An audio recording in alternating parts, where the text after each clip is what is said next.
ચાલો મિત્રો, આજે ભાઈ બહેનના પવિત્ર તહેવાર એટલે કે રક્ષાબંધનની પૂજા વિધિ અને તેના મહત્વ વિશે જાણીએ. તો રક્ષાબંધનની પૂજા વિધિ. પૂજાની થાળી તૈયાર કરવી. એક થાળીમાં કંકુ, ચોખા, રાખડી, દીવો, મીઠાઈ અને થોડું પાણી રાખો. આસન અને દિશા. ભાઈને પૂર્વ કે ઉત્તર દિશા તરફ મુખ રાખીને સ્વચ્છ આસન પર બેસાડો. ભાઈના માથે રૂમાલ કે ટોપી હોવી શુભ માનવામાં આવે છે. તિલક અને અક્ષર. બહેનને ભાઈના કપાળ પર કુમકુમનું તિલક કરી તેના પર અક્ષત લગાવવી અને રાખડી બાંધવી. ભાઈના જમણા કાંડા પર પ્રેમ અને આશીર્વાદ સાથે રાખડી બાંધવી. આરતી અને મોં મીઠું કરાવવું. દીવો પ્રગટાવી ભાઈની આરતી ઉતારવી, જેથી નકારાત્મક ઉર્જા દૂર થાય. અને ત્યારબાદ ભાઈને મીઠાઈ ખવડાવવી, આશીર્વાદ અને ભેટ. બહેન ભાઈના લાંબા આયુષ્ય અને સુખ માટે પ્રાર્થના કરે છે, જ્યારે ભાઈ બહેનને આશીર્વાદ અને ભેટ આપી જીવનભર રક્ષણનું વચન આપે છે. શુભ મુહૂર્ત અને મહત્વના નિયમો. ભદ્રાકાળનો ત્યાગ. શાસ્ત્રો અનુસાર રક્ષાબંધનના દિવસે ભદ્રાકાળ દરમિયાન રાખડી બાંધવી વર્જિત માનવામાં આવે છે. ભદ્રા મુક્ત સમયમાં જ રાખડી બાંધવી શ્રેષ્ઠ છે. શ્રેષ્ઠ સમય શ્રાવણ સુદ પૂનમના દિવસે બપોર પછીનો સમય અથવા પ્રદોષકાળ રાખડી બાંધવા માટે સૌથી ઉત્તમ ગણાય છે. રક્ષાબંધન શા માટે ઉજવવામાં આવે છે? સુરક્ષા અને સ્નેહનું વચન.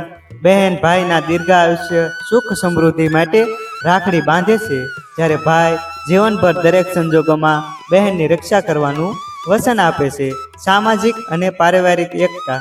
આ પર્વ વિખરાયેલા પરિવારને ફરી નજીક લાવે છે અને સંબંધોની પવિત્રતાને જાળવી રાખે છે. બળેવ અને નાળિયેરી પૂનમ. આ દિવસે બ્રાહ્મણો જનોઈ બદલે છે અને સાગર ખેડૂતો દરિયાદેવની પૂજા કરી નારિયેળ અર્પણ કરે છે. રક્ષાબંધન સાથે જોડાયેલી પૌરાણિક તેમજ ઐતિહાસિક કથાઓ. શ્રી કૃષ્ણ અને દ્રૌપદીની કથા. મહાભારતમાં એક પ્રસંગ અનુસાર જ્યારે ભગવાન શ્રી કૃષ્ણએ સુદર્શન ચક્રથી શિશુપાલનો વધ કર્યો ત્યારે તેમની આંગળી કપાઈ ગઈ અને તેમાંથી લોહી વહેવા લાગ્યું. આ જોઈને દ્રૌપદીએ તરત જ પોતાની રેશમી સાડીનો છેડો ફાડીને કૃષ્ણની આંગળી પર બાંધી દીધો હતો. કૃષ્ણએ આ સ્નેહના બદલામાં દ્રૌપદીને આજીવન રક્ષણ આપવાનું વચન આપ્યું. પાછળથી જ્યારે કૌરવોની સભામાં દ્રૌપદીનું શિરહરણ થયું હતું ત્યારે કૃષ્ણએ અનંત શિર પૂરીને દ્રૌપદીના માન અને સન્માનનું રક્ષણ કર્યું હતું. વાર્તા બીજી. રાજા બલિ અને માતા લક્ષ્મીની કથા. દાનવીર રાજા બલિએ પોતાના તપોબળ અને દાનથી ત્રણેય લોક જીતી લીધા. વામન અવતારમાં ભગવાન વિષ્ણુએ બલિ પાસેથી 3 ડગલા પૃથ્વી માગીને પાતાળ લોક મોકલી દીધા, પરંતુ બલિની ભક્તિથી પ્રસન્ન થઈ શ્રી હરિએ પોતે પાતાળમાં ચોકીદાર તરીકે રહેવાનું વચન આપ્યું. વૈકુંઠમાં નારાયણ વિના માતા લક્ષ્મી ચિંતિત થયા. તેઓએ એક ગરીબ સ્ત્રીનું રૂપ લઈ પાતાળ લોક પહોંચ્યા અને રાજા બલિને રાખડી બાંધી ભાઈ બનાવ્યો. જ્યારે બલિએ ભેટ માગવા કહ્યું ત્યારે લક્ષ્મીજીએ વિષ્ણુ ભગવાનને વૈકુંઠ પાછા મોકલવાની માગણી કરી. બલિએ પોતાનું વચન પાળી વિષ્ણુને મુક્ત કર્યા હતા. વાર્તા ત્રીજી. દેવરાજ ઇન્દ્ર અને ઇન્દ્રાણીની કથા. ભવિષ્ય પુરાણ મુજબ એકવાર દેવો અને દાનવો વચ્ચે ભીષણ યુદ્ધ થયું. એમાં દાનવો ભારે પડી રહ્યા હતા. ઇન્દ્રદેવ ચિંતિત થઈને બૃહસ્પતિ પાસે ગયા. ગુરુની સલાહથી ઇન્દ્રના પત્ની ઇન્દ્રાણી શશીએ શ્રાવણ પૂનમના દિવસે એક રક્ષાસૂત્ર તૈયાર કર્યું અને મંત્રોચ્ચાર સાથે દેવરાજ ઇન્દ્રના કાંડે બાંધ્યું.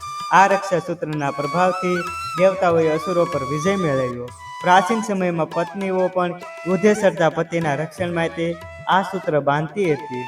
રાણી કર્ણાવતી અને બાદશાહ હુમાયુની ઐતિહાસિક કથા. ચિત્તોડની રાણી કર્ણાવતીના રાજ્ય પર જ્યારે ગુજરાતના સુલતાન બહાદુર શાહે આક્રમણ કર્યું ત્યારે અસહાય બનેલી વિધવા રાણીએ મુગલ બાદશાહ હુમાયુને રાખડી સાથે સંદેશો મોકલી મદદ માગી. હુમાયુ મુસ્લિમ હોવા છતાં આ પવિત્ર દોરાનું માન રાખીને તાત્કાલિક વિશાળ સેના સાથે ચિત્તોડની રક્ષા કરવા રવાના થયો હતો. રક્ષાબંધનનું સામાજિક અને આધ્યાત્મિક મહત્વ. રક્ષાબંધનની નિસ્વાર્થતા. આ તહેવાર લોહીના સંબંધો પૂરતો જ મર્યાદિત નથી, તે માનવતા, સદભાવના અને પરસ્પર સમર્પણનું પ્રતીક છે. આધ્યાત્મિક અને શુદ્ધિ રાખડી બાંધતી વખતે બોલાતો આ મંત્ર તેના આધ્યાત્મિક મહત્વને સ્પષ્ટ કરે છે. એન બંધો બલિ રાજા દાવેન્દ્રો મહાબલ તેન ત્વામ અભિબંધાનિમિક રક્ષતે માસલમાં સલ. અર્થાત જે રક્ષા સૂત્રથી મહાબળવાન દાનવેન્દ્ર રાજા બલિ બંધાયા હતા તે જ પવિત્ર સૂત્ર હું તમને બાંધું છું. હે રક્ષા, તું ક્યારેય વિચલિત ન થા. આવી સરસ મજાની વાર્તાઓ સાંભળવા અમારી ચેનલને સબસ્ક્રાઈબ કરવાનું ભૂલતા નહીં.